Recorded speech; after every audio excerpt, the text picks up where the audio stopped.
বাচ্চা, আমরা সকলেই বাচ্চাকে ভালোবাসি, তাই তো? একটা মায়ের শরীরে যখন তিল তিল করে একটা বাচ্চা বেড়ে ওঠে না, তখন যে মায়ের অনুভূতিটা সেটা অকল্পনীয়। ঠিক তেমনই সেই বাবা যে তিল তিল করে বেড়ে উঠছে ওর বাচ্চাটা ওর স্ত্রীর শরীরে, সেটা দেখেও যে তার অনুভূতিটা সেটাও অকল্পনীয়। দুজনেই কিন্তু স্বপ্ন বনে। কি বলবো, আজকের ঘটনাটা না, দেখো, ভয়ঙ্কর তো বটেই, ভৌতিক ঘটনা যখন ভয়ঙ্কর, কিন্তু কোথাও না কোথাও তোমাদের মন খারাপ করে দেবে। এবং কিছু কিছু রিচুয়ালস এর কথা তোমরা জানবে যেটা আমিও জানতাম না। হ্যাঁ, এত ঘটনা হয়তো শেয়ার করেছে কিন্তু আমিও জানতাম না। তো না, আর ভনিতা করবো না। আজকে কিন্তু দুটো ঘটনা আছে। একটা তো ডেফিনেটলি নাম, যে পাঠিয়েছে তার নাম প্রকাশ করব, কিন্তু যার সঙ্গে হয়েছে তার প্রকাশ করব না, কারণ সে আমাদের মধ্যে নেই। আরেকটা ছোট্ট ঘটনা, সেটাও অ্যাড অন করবো। তো চলো, ঘটনা শুরু করছি। নমস্কার বন্ধুরা, কেমন আছেন আপনারা? আমি রুমকি, আজও ভয়ঙ্কর ঘটনা নিয়ে চলে এসেছি। এই ঘটনাগুলি কিন্তু আপনারাই পাঠান, তো যারা ভাবছেন আমার সঙ্গে ঘটনা শেয়ার করবেন, করে দিতে পারেন আমাদের হোয়াটসঅ্যাপ নাম্বার 8011006740, নতুবা আমাদের মেইল আইডি কথায় গল্প @gmail.com, নতুবা আমাদের ফেসবুক এবং ইনস্টাগ্রাম হ্যান্ডেল কথায় গল্প নামে, সেখানে পাঠিয়ে দিতে পারেন। রিকোয়েস্ট করবো দুটোকেই প্লিজ লাইক ফলো করে রাখবেন, ঠিক আছে? আর এভরি মঙ্গল এবং শুক্রবার, মানে টুইসডে অ্যান্ড ফ্রাইডে দুপুর 3টায় চলে আসে আমাদের এপিসোড, এবং শনিবার এখন একটু তাড়াতাড়ি আসছি, 8টা সাড়ে 8টায় লাইভ আমি স্টার্ট করে দিই। আমি কিন্তু নিজে লাইভে আসি, তো যারা আমার সঙ্গে সরাসরি কথা বলতে চান, ঘটনা শুনতে চান, ওখানে কিন্তু একাধিক ঘটনা শোনাই এবং কমিউনিকেটও করি আপনাদের সাথে, খুব ভালো লাগে। চলে আসবেন লাইভে আড্ডা দিতে। তো চলো শুরু করছি, হ্যাঁ। আচ্ছা, ঘটনাটা আমাকে পাঠিয়েছে হলো তোমার আহ সোমা। হ্যাঁ, সোমা পাঠিয়েছে। সোমার কাজিন সিস্টারের সঙ্গে, কাজিন সিস্টার এখন নেই আর কি, তো ওর জন্য আমি অনামিকা বলছি। সোমা মানে ওয়েস্ট বেঙ্গলেরই ঘটনা, ওয়েস্ট বেঙ্গলেরই বাসিন্দা। এবং ওর এই যে কাজিন সিস্টার অনামিকা, উনি উনি কিন্তু কলকাতায় বর্ন অ্যান্ড ব্রট আপ, এবং কলকাতায় চাকরি বাকরি করতো, ঠিক আছে? তো আহ, কলকাতায় চাকরি করার দরুনই, মানে তোমার এই সল্ট লেক সেক্টরের ওদিকে, হ্যাঁ, ও হাজবেন্ডের সঙ্গে পরিচয় হয়, লাভ অ্যাফেয়ার হয়, এবং বিয়ে হয়। তো দুজন একই কোম্পানিতে চাকরি করতো, ঠিক আছে? সোমার বোনের কথা, ঘটনাটা পুরোপুরি কিন্তু অনামিকা কেন্দ্রিক, হ্যাঁ। ঠিক আছে, তো বেশ ভালো, আরামসে সবকিছু যাচ্ছে। তো কি হয়, ওর হাজবেন্ড একটা বেটার অপশন পায় ব্যাঙ্গালোরে, যেহেতু আইটি সেক্টর, বুঝতেই পারছো, ব্যাঙ্গালোর পুনেতে সবসময় একটা ভালো ভালো অপশন পেলে কে না যাবে। তো তখন সোমা ডিসাইড করলো যে প্রথমে তুমি যাও, যেহেতু ওর জবটা আছে, ও তো আর সুইচ মানে ট্রাই করেনি। তুমি যাও, তুমি গিয়ে জয়েন করো, এন্ড আফটার দ্যাট আমি এখানে রেজিগনেশন দিই, এবং ও সেখানে ইন্টারভিউ, মানে ব্যাঙ্গালোর কেন্দ্রিক আর কি, অফিসে ও ইন্টারভিউ দেবে, দিয়ে যদি ওখানে পাই চলে যাবে, ঠিক আছে? তো এরকমই। দেখো, এখন তো মুখের কথা না, না চাকরি ছেড়ে পট করে চাকরি, সে বেসরকারি চাকরি হোক, তোমার তো মন মতো হতে হবে। এখন তুমি এখানে যদি 1-1.5 লাখ টাকার স্যালারি আলা, আমি আন্দাজান বলছি, জাস্ট আন্দাজান বলছি, 1-1.5 লাখ টাকা স্যালারি পাও, তুমি থোড়ি না কম্প্রোমাইজ করে 70-80 হাজার টাকায় যাবে ব্যাঙ্গালোর, যেখানে ব্যাঙ্গালোর এত কস্টলি।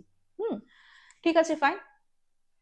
তো কি হতো, মানে ওর হাজবেন্ড 3-4 মাস অন্তর অন্তর আসতো আর কি, হ্যাঁ, বা ও যেত, ওরকম ছুটি ছাটা নেই, ওরকম ভাবে ম্যানেজ করে চলছিল।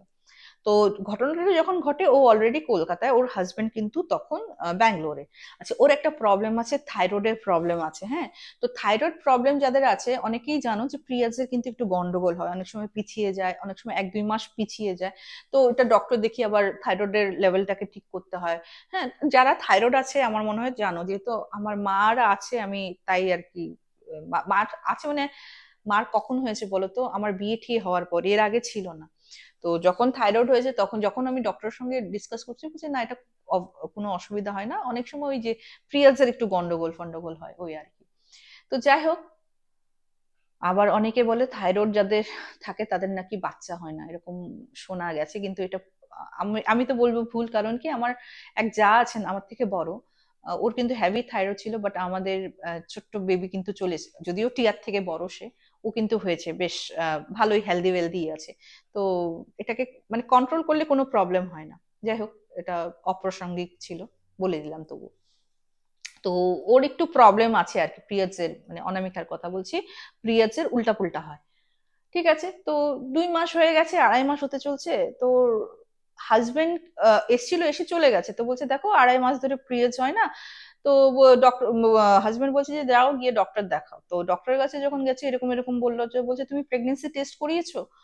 বলছে না, টেস্ট তো করাইনি, কারণ আমরা ওরকম ভাবে ভাবিনি। বলে না ভাবলেও হতে পারে না, বাই চান্স। বলে হ্যাঁ, হলে হতেও পারে, আমরা প্রিকশন নিই না, হতেও পারে।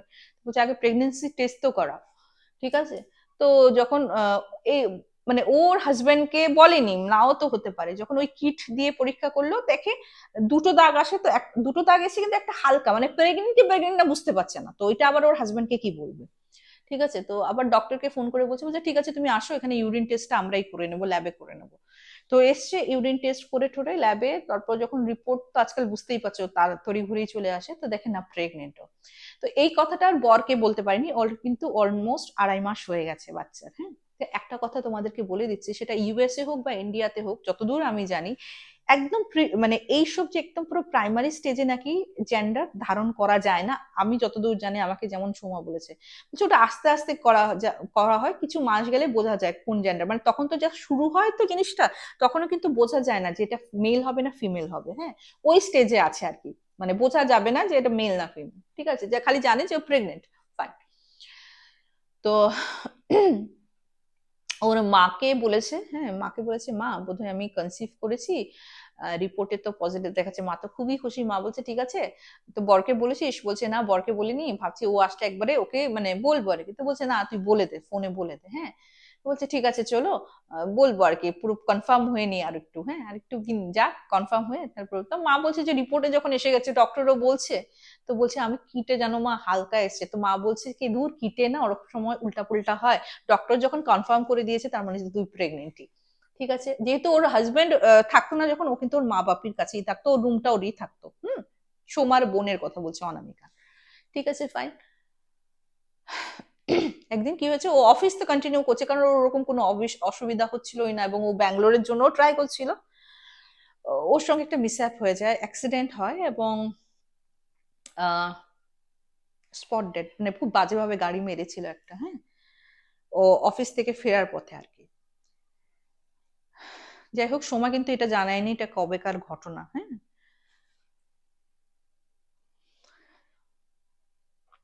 ওর হাজবেন্ড কে ও বলেছিল যে প্রেগনেন্ট। ঠিক আছে। তো হাজবেন্ড ওকে ফোন করছিল, মানে একটু হয় না যে তুমি ঘরে পৌঁছেছো কিনা, এখন তো এক্সট্রা একটু অ্যাটেনশন বা কেয়ার করার দরকার, যেহেতু উনি টাউনে নেই। ঘরে পৌঁছায়নি, ওর বাবা মা পরে খবর দেয় যে এরকম এরকম, মানে কাঁদতে কাঁদতে, বাবা মার অবস্থা তো বোঝোই। ওর হাজবেন্ড আসছে, আসার পর তো বুঝতেই পারছো। তো সময় একটা কথা বললো যে আমরা না দিদি জানো তো, যতক্ষণ না নিজের উপরে হয় না, হয়তো আমরা বুঝতে পারি না, বা আমাদের রিচুয়ালস গুলির ব্যাপারে, কারণ এইসব তো হয়নি কোনোদিনও আমাদের সঙ্গে, বা আমাদের ফ্যামিলির তো হয়নি, তাই জানি না। হ্যাঁ। তো ও প্রেগনেন্ট ছিল 2.5 মাসের। ওকে কিন্তু মানে যাই হোক, অ্যাক্সিডেন্টাল যেহেতু, পোস্টমর্টম টাটম করে ওকে কিন্তু আমরা দাহ সৎকার করি। ওই যে বাচ্চাকে যে আলাদা করে কিছু করতে হয়, ওই জিনিসটা করা হয়নি। এবং কিছু কিছু স্টেজে আমাকে সোমা যেটা বললো, যেটা অ্যাবসলিউটলি রাইট, যে অনেক সময় দেখো 1 মাসের প্রেগনেন্সিতে তুমি বাচ্চাকে আলাদা কি করে করবে, বাট ও কিন্তু 1 মাসের ভ্রূণ হলেও তো ও একটা ইয়ে না, তোমার শরীরে তো আছে দুটো, একটা প্রাণ তোমার শরীরে আছে। ওই ক্ষেত্রে নাকি কিছু রিচুয়ালস করতে হয়, কিছু চ্যান্ট করতে হয়, কিছু একটা, এটার নীতি রীতি নাকি আলাদা। ওর জন্যই বললাম যে অনেক কিছু আমিও জানতাম না, যেটা সোমা আজকে আমাকে বললো। আমারও কিন্তু এই বিষয়ে আইডিয়া ছিল না। আমি জানতাম যে হ্যাঁ, প্রেগনেন্ট অবস্থায় যদি বাচ্চা মারা যায় না পেটে, তখন দুজনকে আলাদা করে কিন্তু দাহ মানে ওই একজনকে দাহ, একজনকে দাফনাতে হয়। সেকেন্ড ঘটনা এটা কেন্দ্রে, কি দাফনাতে, বাচ্চাকে কোথায় দাফনাতে হয় সেটাও কিন্তু ম্যাটার করে, সেটাই সেকেন্ড ঘটনাটায় আসবো। কিন্তু আগে এই ঘটনাটা শেষ করে নি। হ্যাঁ। তো আলাদা করে কিন্তু 1 মাস যাদের হয়েছে, বা নতুন যারা কনসিভ করেছে, এই সময় যদি হঠাৎ এরকম কিছু হয়ে যায়, এটারও নাকি একটা রিচুয়ালস আছে, সো দ্যাট দুটো প্রাণকে না তুমি আলাদা আলাদা ভাবে মানে আলাদা করে দাও, এবং দুজনের জার্নি যাতে আবার শুরু হয়। ঠিক আছে। দুজনের তো পৃথক পৃথক জার্নি শুরু হবে না, দুটোই তো হতে পারে সে ভ্রূণ অবস্থায় আছে। ওটা ওরা করেনি। এবং অ্যাকচুয়ালি কি, সত্যি কথা বলতে সোমা বলছে কি, দিদি দেখো আরেকটা কথাও আছে, এত ইয়ং এজ একটা আমার দিদির। হ্যাঁ। একই মেয়ে, সে সন্তান সম্ভব, বা কোথায় খুশির খবর আসবে, এই জিনিসটা তো আমরা তখন মাথায়ও আসেনি যে বাচ্চাকে আলাদা করতে হবে, রিচুয়ালস করতে হবে।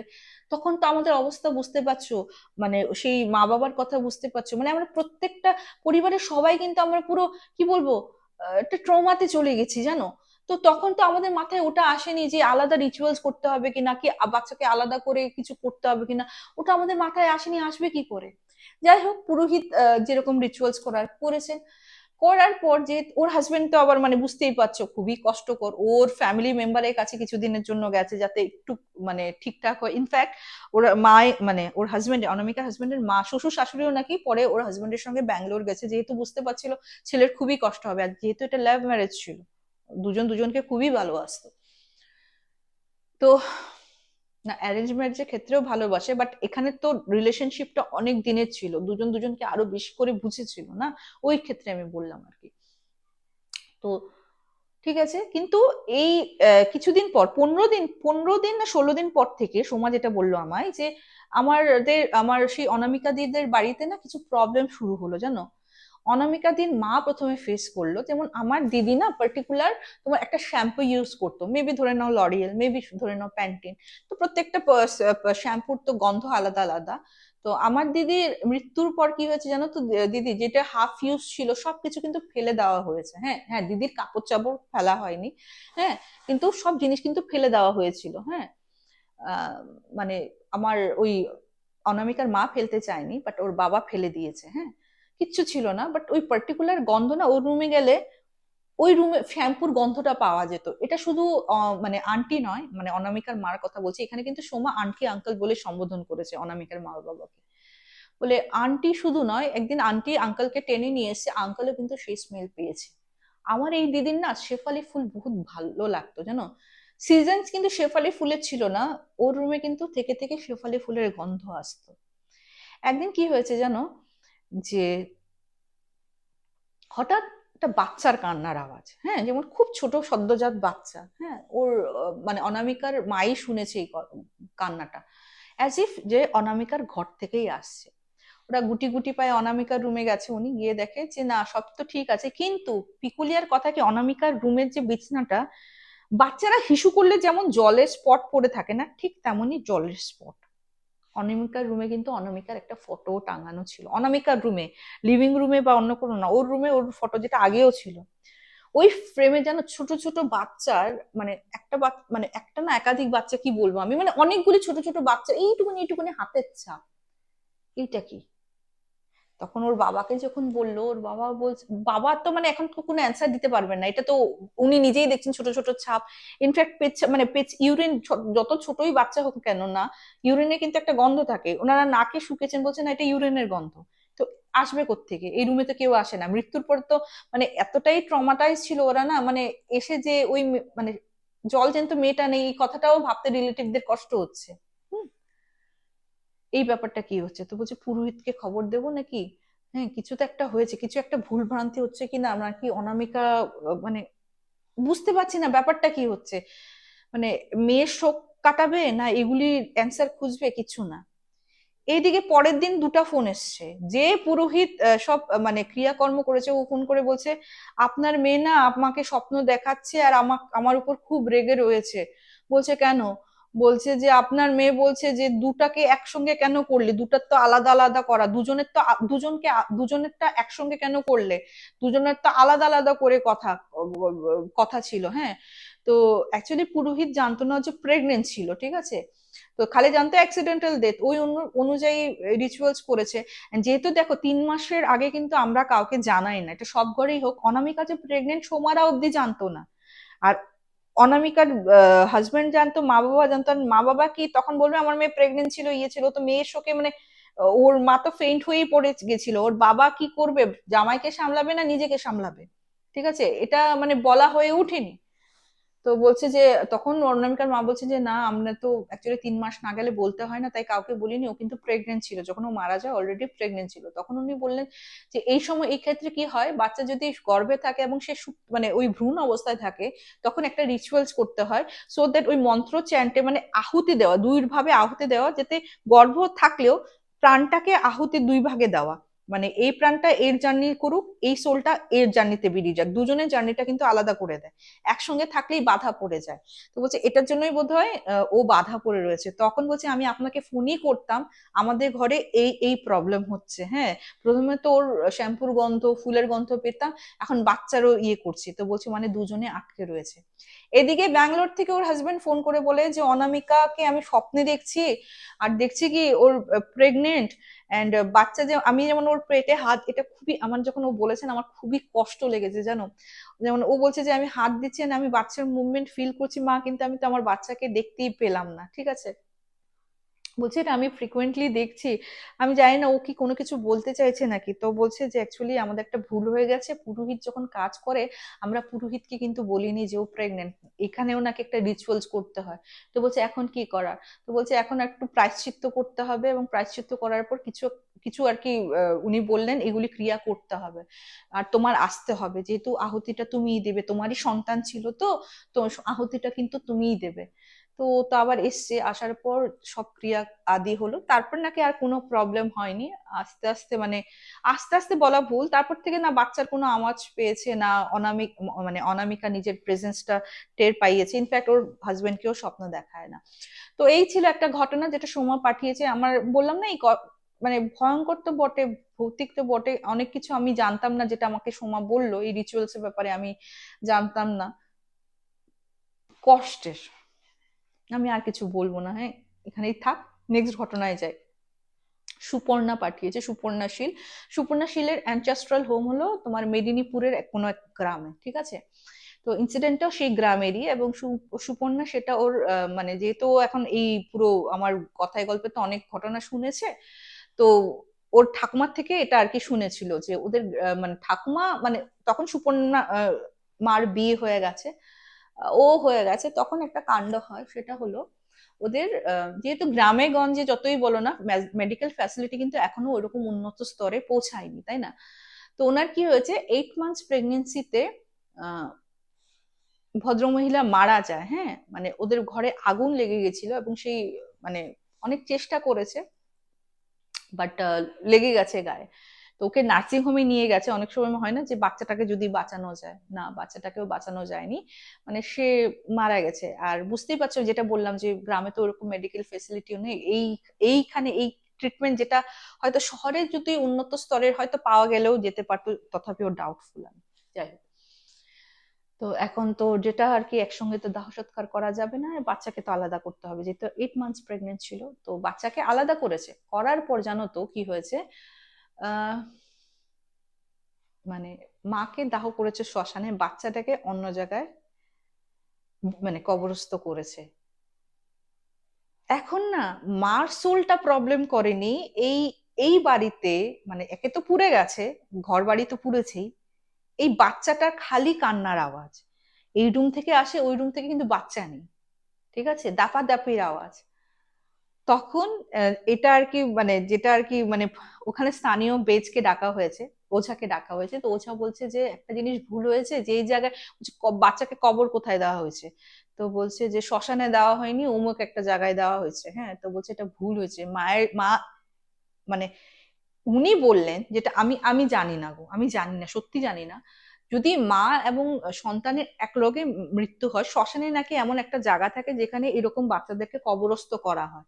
তো মার ওই যে শ্মশানে দাহ সৎকার হয়েছে, বাচ্চাও ওখানে কবরস্থ করা হবে, এটা কিন্তু আমি জানতাম না। তোমরা কি জানতে, তোমরা প্লিজ কমেন্ট সেকশনে কমেন্ট করো। ওটার জন্যই নাকি বাচ্চার আত্মাটা এমন উৎপাত করছে।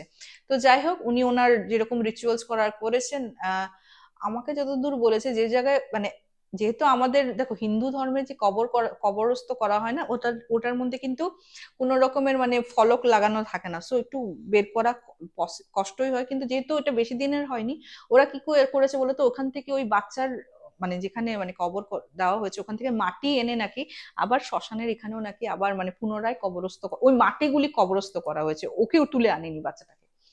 তো যাই হোক, তারপর অবশ্য আর কোনো রকমের প্রবলেম হয়নি। তো যত আমি দিন যাচ্ছে, পরিবারটাও বড় হচ্ছে, তো আর ঘটনাও নতুন নতুন, যেমন ও নতুন সাবস্ক্রাইবার আমাদেরও পাঠিয়েছে। মানে আমাদের পৃথিবীতে কত অজানা জিনিস আছে, কিছুই তো জানি না, সত্যি কিচ্ছু জানি না। এই যে এই জিনিসটা, আজকে যে দুটো দুটো জিনিস বললাম, আমি হয়তো হাজারের উপর ঘটনা শুনিয়েছি, এপিসোড চলে এসেছে, বাট আমি জানতামই না। ঠিক আছে? তো এমন অনেক কিছু অজানা তথ্য তোমাদের থেকে আমি জানতে পারছি। ওটার জন্য থ্যাংক ইউ সো মাচ তোমাদেরকে। এভাবেই পাশে থেকো, এভাবেই আমার সঙ্গে থেকো। আর আজকে একটা কথা বলিনি, যেটা আমি সবসময় বলে থাকি, বলে ফেলি, যে আমরা কথায় গল্প ভূতের আড্ডা স্টেশন, আমরা কিন্তু কোনো রকমের বিশ্বাস বা কুসংস্কারকে প্রশ্রয় দিই না। ঘটনাগুলিকে যদি বিশ্বাসযোগ্য বলে মনে না হয়, সেক্ষেত্রে প্লিজ গল্প ভেবে নিয়ে নেবেন। কারণ আমাদের প্রধান উদ্দেশ্য আপনাদের ছোটবেলার নস্টালজিক ফিলিংসটা ফিরিয়ে দেওয়া, ওইটুকুনি মাত্র, আর কিছু না। তো সাবস্ক্রাইব করে নিন, আর হাইপ বাটন একটা আছে, সেটাকেও প্রেস করে দিন, তাহলে অনেকের কাছে আমরা পৌঁছে যাব। আজকে এপিসোডটা বন্ধুগণ এখানেই শেষ করছি, খুব তাড়াতাড়ি দেখা হবে। Till then, bye bye, see you soon. নমস্কার।